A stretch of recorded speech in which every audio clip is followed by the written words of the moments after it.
The great conflict of the ages is about to intensify. But remember the words of Jesus. In me ye might have peace.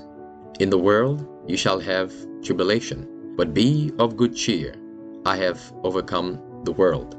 Would you like to know how to exercise courage and fight the good fight of faith? Listen to this devotional. Conflict and Courage, a daily devotional by Ellen G. White. The right choice.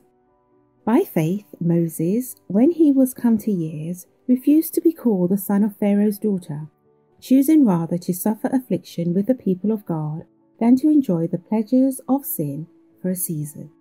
Hebrews 11 verses 24 and 25.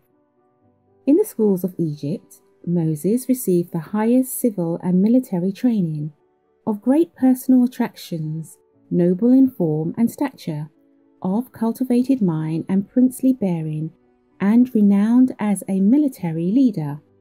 He became the nation's pride.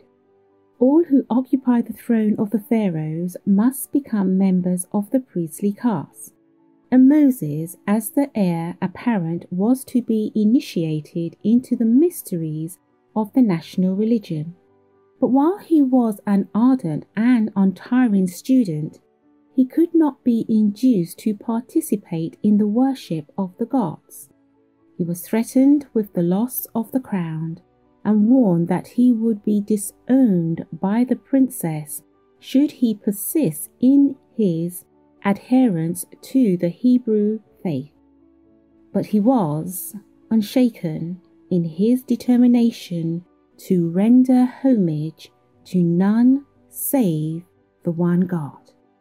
Moses was fitted to take preeminence among the great of the earth, to shine in the courts of its most glorious kingdom, and to sway the sceptre of its power.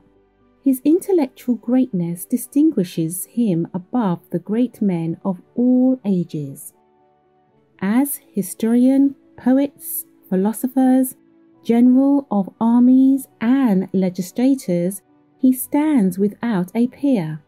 Yet with the world before him, he had the moral strength to refuse the flattering prospects of wealth and greatness and fame. Moses had been instructed in regard to the final reward to be given to the humble and obedient servants of God. The worldly gain sank to its proper insignificance in comparison. The magnificent palace of Pharaoh and the monarch throne were held out as an inducement to Moses. But he knew that the sinful pleasures that make men forget God were in its lordly courts. He looked beyond the gorgeous palace, beyond a monarch's crown, to the high honours that will be bestowed on the saints of the Most High in a kingdom untainted by sin.